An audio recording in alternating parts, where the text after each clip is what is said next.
প্রিয়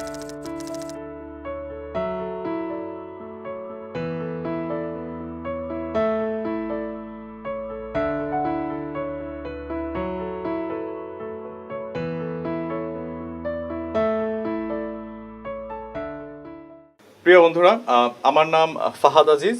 আমি আজকে এখানে এসেছি সেলসের উপর একটি লেকচার দিতে। তো সেলস অনেক গুরুত্বপূর্ণ একটি বিষয়, যেটা আসলে আমাদের এখন বর্তমান অবস্থায় অনেকে এটাকে বিভিন্নভাবে আন্ডারএস্টিমেট করে বা এটাকে ওভাবে মূল্যায়ন করা হয় না। তো সেলসের উপর আজকে আমি কিছু আপনাদেরকে বলবো। আমার কাছে যেটা মনে হয় যে সেলস শুধু একটা ডিপার্টমেন্ট বা একটা ক্যারিয়ার না, বা একটা কোনো জব না। সেলস হচ্ছে গিয়ে একটা বিজনেসের ব্লাড। একটা বিজনেস কখনো সেলস ছাড়া গ্রো করতে পারে না। তো সেলস যদি আমরা বলি যে একটা কোম্পানির সেলস তার সব কিছু এফেক্ট করে, একটা কোম্পানির এমপ্লয়িকে এফেক্ট করে, কোম্পানির গ্রোথ এবং আমাদের ওভারঅল ইকোনমিকে সেলস এফেক্ট করে। অনেক কোম্পানি আমরা দেখি যে বাংলাদেশে, এখন শুধু বাংলাদেশে না, পৃথিবীর বিভিন্ন জায়গায় অনেক কোম্পানি আছে যারা আসলে একটা কারণেই ভালো করতে পারছে না, কারণ তাদের যে টার্গেটেড সেল বা তাদের যে পরিমাণে তাদের প্রোডাক্ট সেল বা তাদের সার্ভিস যে পরিমাণে সেল করা দরকার তারা সেটা পারছে না। সো যে কারণে দেখা যাচ্ছে হয়তোবা বিভিন্ন বিজনেস হচ্ছে বা আসছে, কিন্তু তারা বেশি দিন মার্কেটে সাস্টেইন করতে পারছে না। তার সব থেকে যে বিগ রিজন আমি বলবো সেটা হচ্ছে গিয়ে তাদের এনাফ সেলস নেই, বা তাদের এনাফ সেল করার জন্য প্রপার স্ট্র্যাটেজি নেই। তো একটা কোম্পানি আমার আমার মতে সবচেয়ে বেশি নির্ভরশীল সেলসের উপর, যেটাকে আসলে বিভিন্নভাবে আমরা সবসময় ঠিকভাবে মূল্যায়ন করতে পারি না। কারণ আমরা মোটামুটি সবাই জানি যে একটা কোম্পানির যে ফাইন্যান্সিয়াল স্টেটমেন্ট থাকে, সেই ফাইন্যান্সিয়াল স্টেটমেন্টের সব থেকে যে ইম্পর্টেন্ট যে লাইন সেটা হচ্ছে রেভিনিউ লাইন। আর এই রেভিনিউ অর্জন করতে হলে অবশ্যই আমাকে প্রোডাক্ট সেল করতে হবে, কারণ আমি যদি আমার প্রোডাক্ট সেল করতে না পারি তাহলে আমি কখনোই আমার রেভিনিউ অর্জন করতে পারবো না। তো এই জন্য আমি যেটা মনে করি যে একটা কোম্পানি শুধু business plan, marketing plan, market research শুধু এগুলো থাকলেই চলবে না, তাদেরকে একটা সুনির্দিষ্ট প্ল্যান থাকতে হবে যে কিভাবে তারা কোম্পানির প্রোডাক্ট বেশি সেল করতে পারবে। এবং এই ডিসকাউন্ট বা এইসব মডেলে না, একটা প্রোডাক্ট কতটুকু ভ্যালু কন্ট্রিবিউট করতে পারে তার কনজিউমারকে, তার উপর বেস করে সেটাকে সেল করার জন্য এনাফ স্ট্র্যাটেজি থাকা আমি মনে করি সবচেয়ে খুবই গুরুত্বপূর্ণ একটা ব্যবসার জন্য।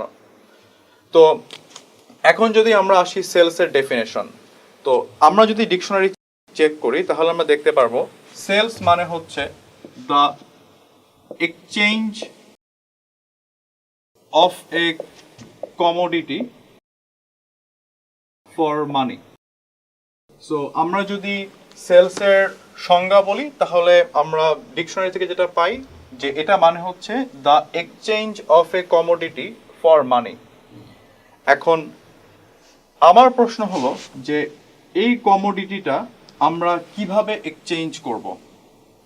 কারণ শুধু ডেফিনেশন তো আমাদেরকে হেল্প করতে পারে না, কারণ আমাদেরকে অবশ্যই জানতে হবে আমার কমোডিটি আমি কিভাবে এক্সচেঞ্জ করে আমি টাকা পেতে পারি, যেটা হচ্ছে আমার রেভিনিউ।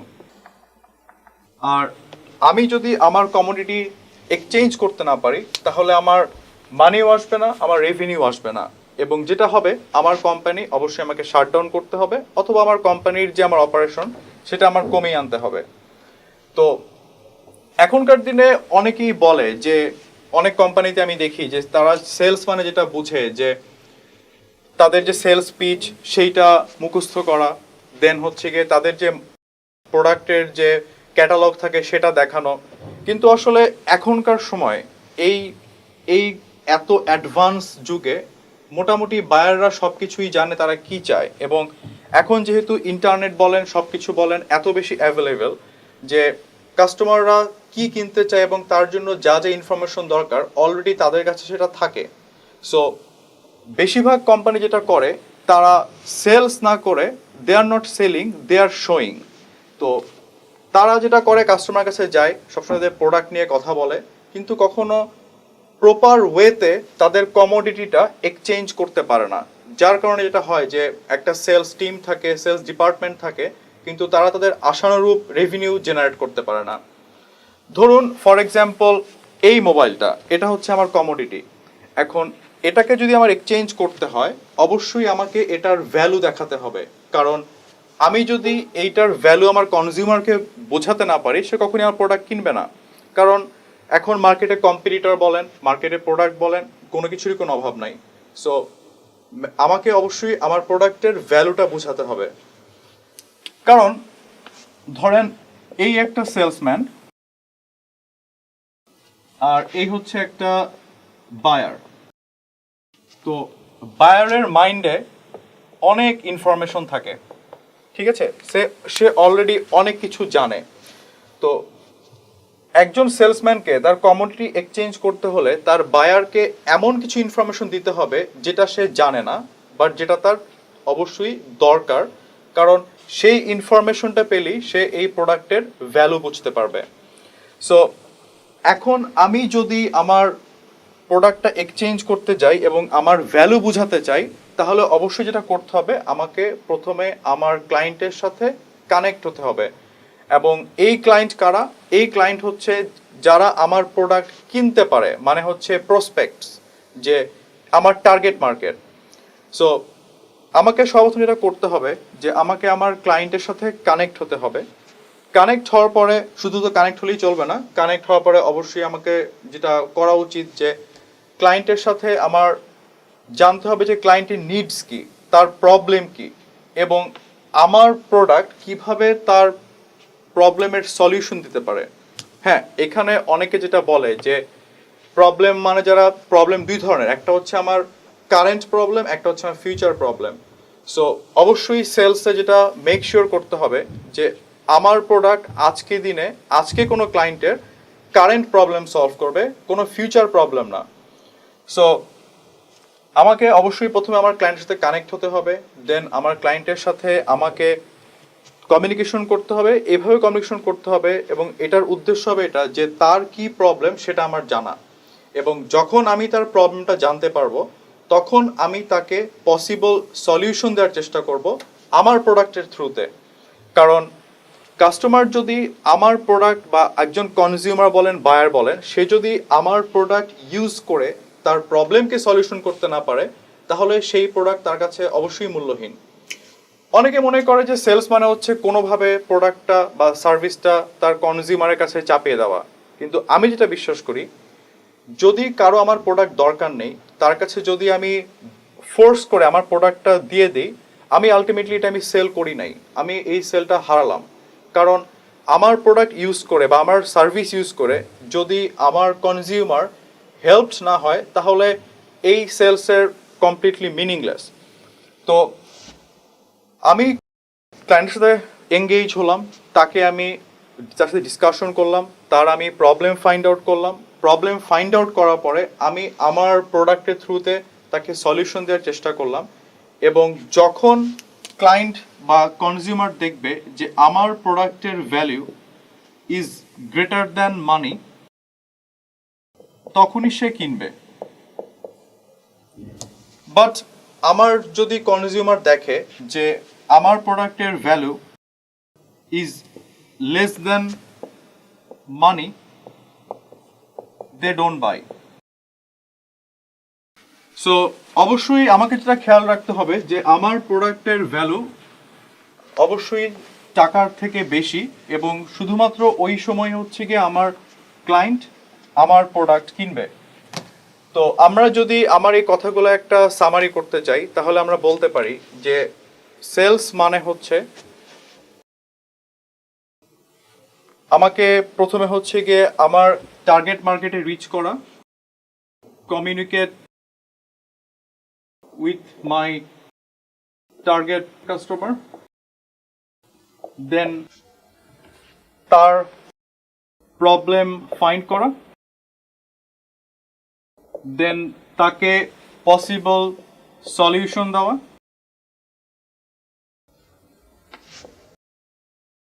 অ্যান্ড দেন তাকে দেখানো যে আমার প্রোডাক্টের my product value is greater than money, and finally it is a sales. তো অবশ্যই আমাকে টার্গেট কাস্টমারকে যেতে হবে, তার প্রবলেম বের করতে হবে, তাকে পসিবল সলিউশন প্রোভাইড করার চেষ্টা করতে হবে এবং তাকে দেখাতে হবে যে আমার প্রোডাক্টের যে ভ্যালু সেটা টাকার থেকে বেশি ইম্পর্ট্যান্ট এবং টাকার থেকে বেশি বড়, শুধুমাত্র তখনই সেল সম্ভব। তো সেলস দুই ধরনের সাধারণত ধরা হয়, যেটা আমি আপনাদেরকে এখন লিখে দেখাবো।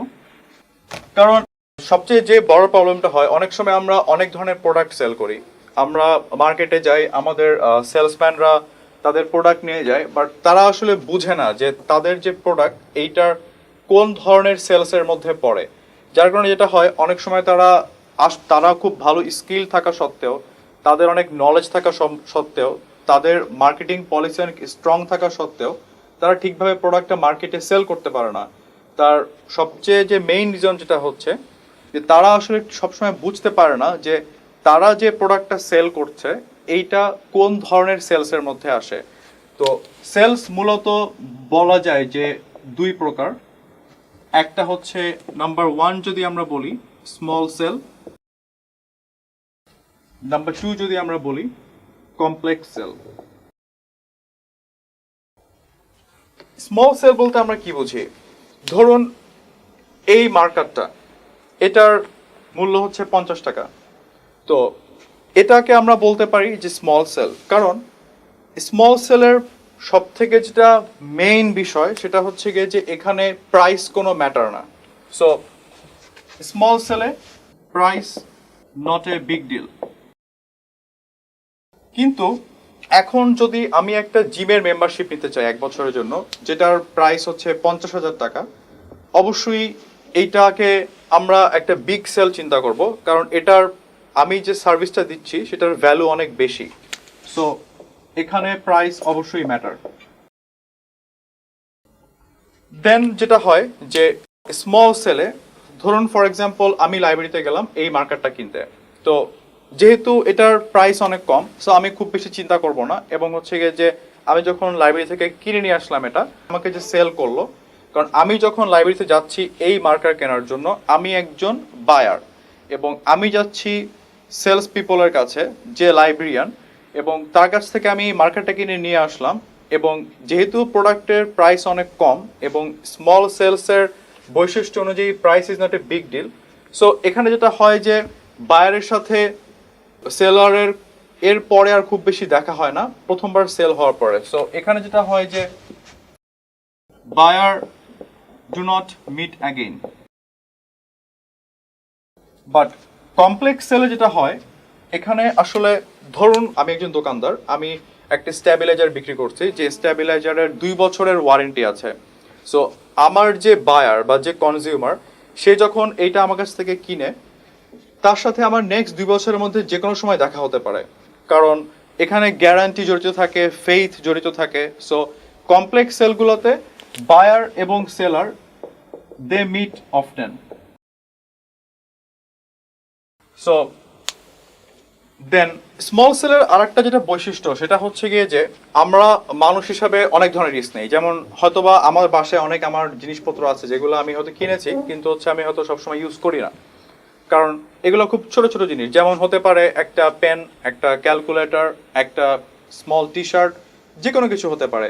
সো স্মল সেলে যেটা হয় যে যেহেতু এখানে প্রাইস খুব বিগ ডিল না, সো এখানে যেটা হয় যে বায়ারের রিস্ক কম থাকে, কারণ এখানে বায়ার যে টাকাটা খরচ করছে সেটা খুবই সামান্য, এবং বায়ার যখন একটা স্মল সেল কন্ডাক্ট করে তখন যেটা হয় যে বায়ার অলরেডি, ধরুন আমি এই মার্কেটটা কিনবো, আমি অলরেডি মোটামুটি সেলারের কাছে ওই মেন্টালিটি নিয়েই যাই যে আমি কি চাই বা আমার কি দরকার। সো এখানে রিসার্চ স্টেজটা বায়ার নিজেই কমপ্লিট করে। সো যেটা হয় যে বায়ারের এখানে রিস্ক কম থাকে, বাট একটা কমপ্লেক্স সেলে বায়ারের রিস্ক অনেক হাই, কারণ সে এখানে একটা সিগনিফিক্যান্ট অ্যামাউন্ট সে স্পেন্ড করে।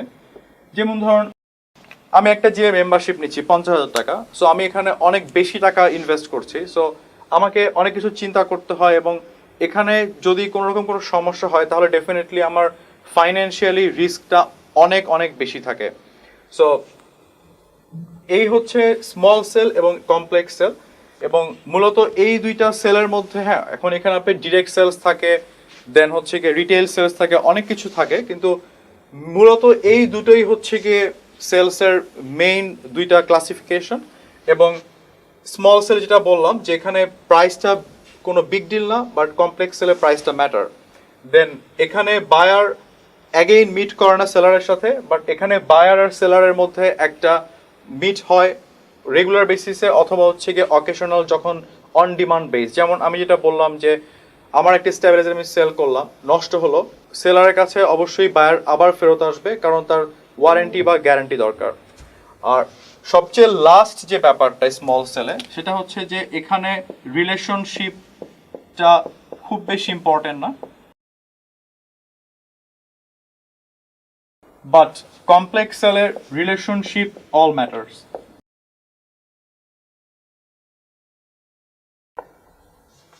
তো এই আমাদের আজকের লেকচার। আমরা আজকে যেটা দেখলাম যে সেলস কি, সেলসের গুরুত্বটা কি, সেলসের ডেফিনেশন কি, আর মূলত সেলসের দুইটা ক্লাসিফিকেশন কি।